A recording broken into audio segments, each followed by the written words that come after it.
Hello friends, मैं निशा गर्ग और आज मैं आपके लिए लेके आई हूँ मिस्र के इतिहास का अगला वीडियो। मित्रों, मिस्र की सभ्यता के बारे में हम पढ़ रहे थे मिस्र के इतिहास में, और मिस्र की सभ्यता में आज हम पढ़ेंगे हिक्सास आक्रमण के बारे में।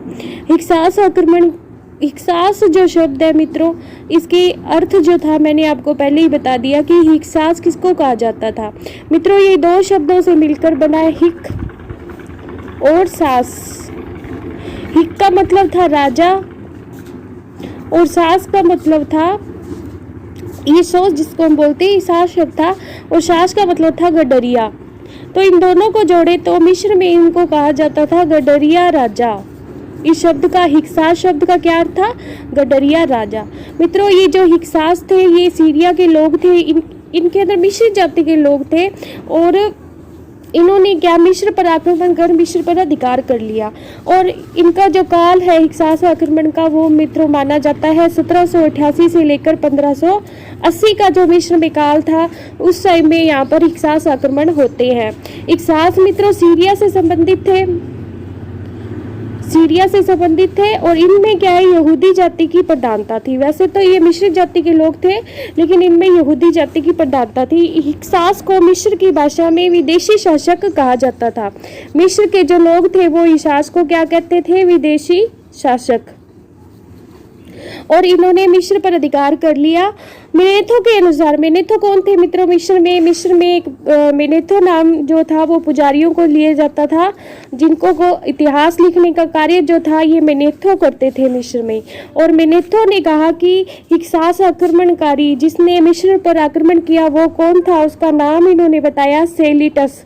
अपने इतिहास में, मिस्र के इतिहास में मेनेथो ने सेलिटस नामक हिक्सास आक्रमणकारी का जिक्र किया है, जिसने मिस्र पर अधिकार कर लिया। और इस आक्रमण से मिस्र के जो लोग थे उनको मित्र घोड़े के बारे में पता चला, यानी कि पहले वो घोड़े के बारे में नहीं जानते थे। घोड़े का ज्ञान उन्हें हिक्सास आक्रमण से हुआ।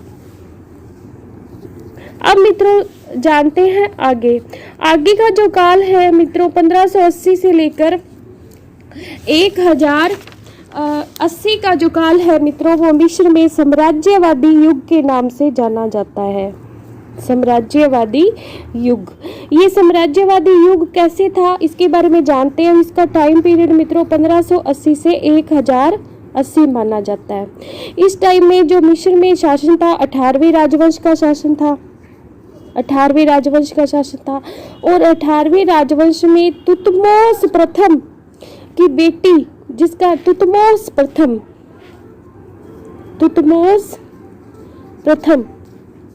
ये राजा था, और इसकी बेटी मित्रों जिसका नाम था हातशेप्सुत। क्या नाम था इसकी बेटी का? हातशेप्सुत। ये मित्रों नाम थोड़े अटपटे से है, आप इनको नोट करके फिर याद करें। और ये शासिका बनती है मित्रों इस काल में, 18वें राजवंश में हातशेप्सुत शासिका बनती है, और ये तुतमोस प्रथम की बेटी होती है।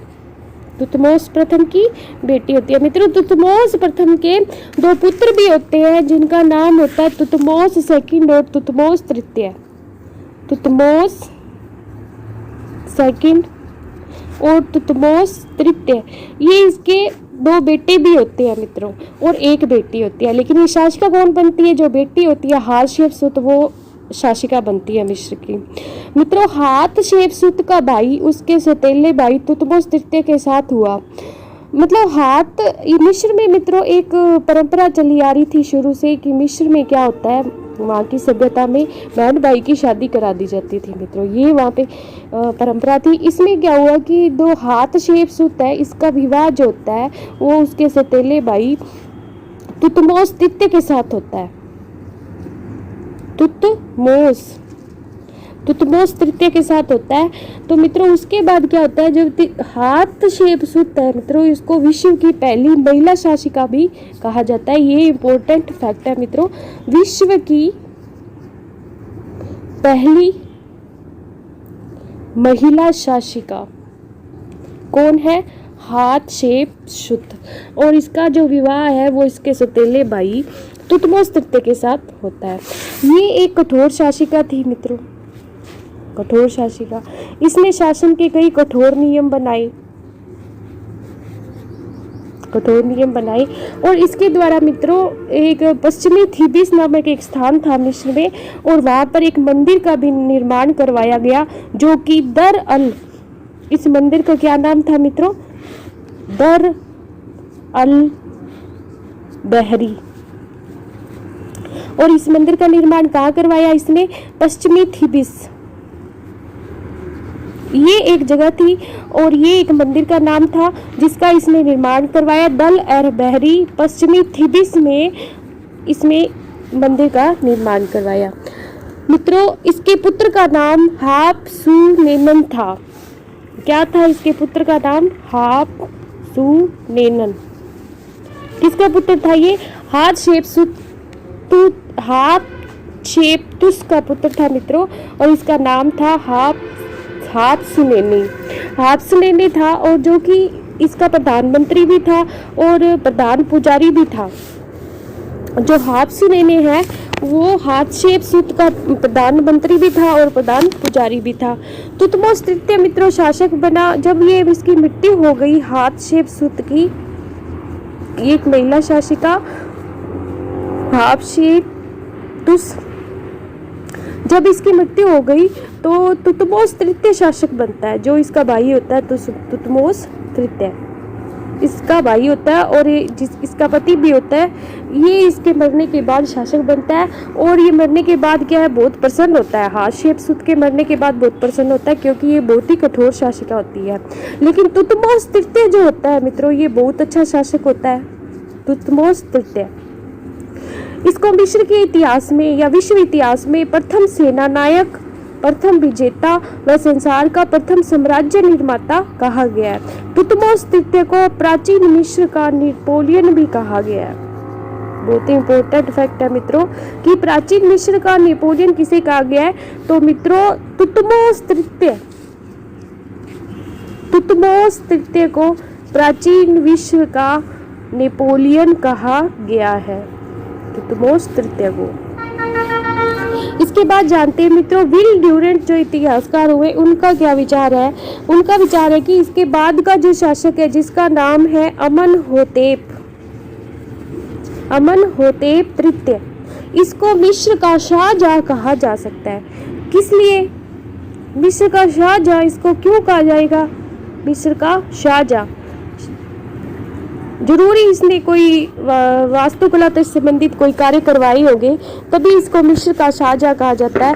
इसके काल में मित्रों इतना सोना आया, मतलब विदेशों से इतना सोना आया कि यह स्वर्ण सम्राट के नाम से जाना जाता था। स्वर्ण सम्राट के नाम से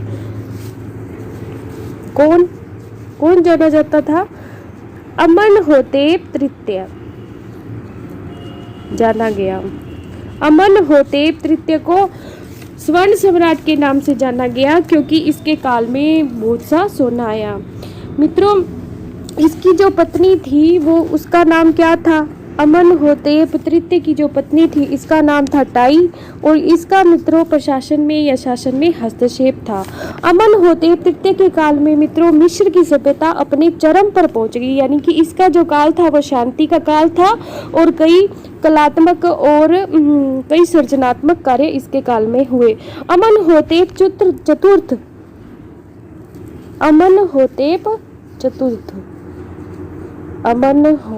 चतुर्थ जब शासक बनता है अमनहोतेप तृतीय के बाद, तो मित्रों इसने अपना नाम बदल दिया, और नाम बदलकर इसने क्या रख लिया?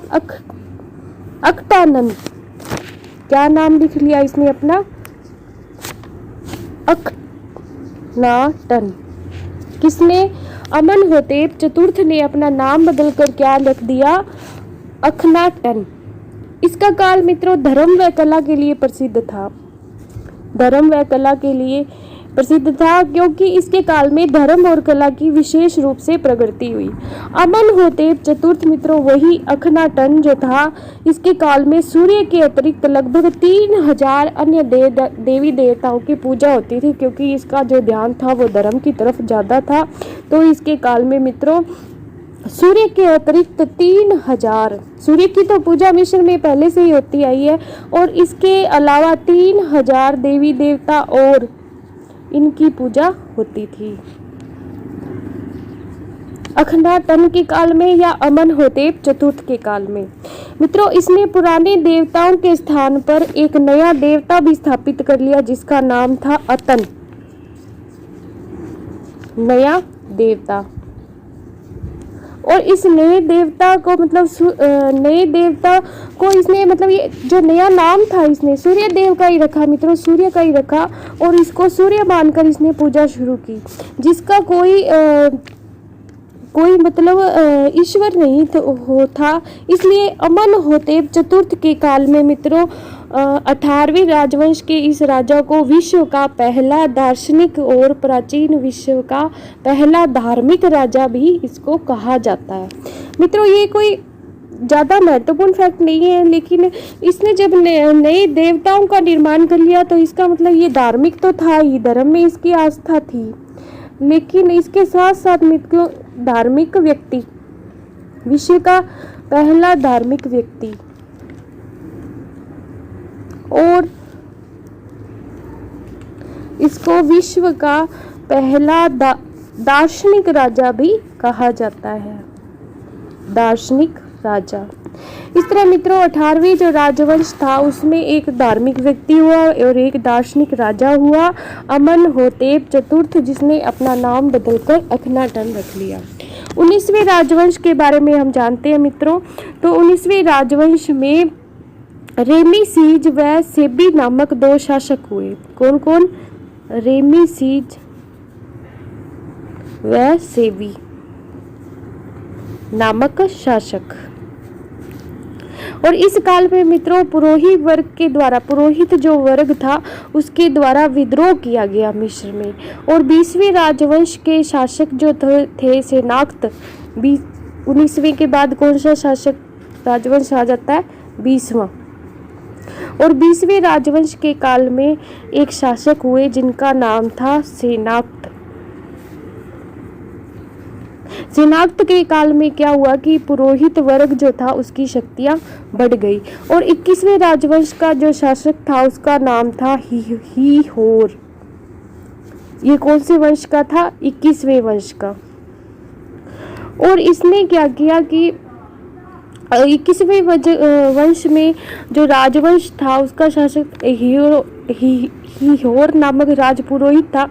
ये क्या था? एक राजपुरोहित ही था। 21वें वंश का जो राजा था वो क्या था? राजपुरोहित था और यही राजा बना था। और 26वें राजवंश में मित्रों मिस्र में एक बार फिर साम्राज्यवादी नीति आ गई। साम्राज्यवादी नीति एक बार फिर से आई। कब आई? 26वें राजवंश में। और इससे पहले मित्रों साम्राज्यवादी नीति कब आई थी मिस्र में? तो वो 18वें राजवंश में साम्राज्यवादी नीति अपनाई गई थी, लेकिन 26वें राजवंश में फिर से साम्राज्यवादी नीति का मिस्र में अनुसरण किया गया।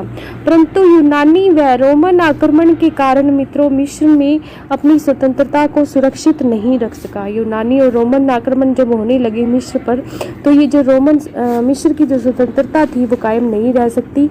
और 332 ईस्वी पूर्व में मित्रों सिकंदर ने मिस्र पर विजय प्राप्त कर ली और मिस्र पर अधिकार कर लिया। उसके बाद मित्रों मिस्र में पिटोलेमी एक राजवंश था मित्रों।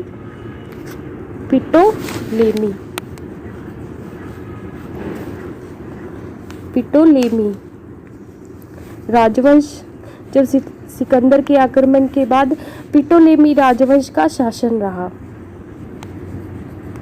और 30 ईस्वी पूर्व में क्लियोपेट्रा की मृत्यु के बाद मिस्र रोमन साम्राज्य के अधीन आ गया। मित्रों क्लियोपेट्रा जो थी एक सम्राज्ञी थी, एक रानी थी।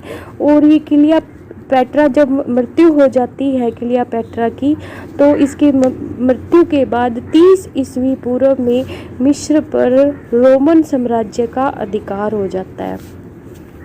तो मित्रों आज की वीडियो में इतना ही। मिस्र की सभ्यता के बारे में हम अगले पार्ट में और जानेंगे। धन्यवाद। Please like, subscribe and share this channel.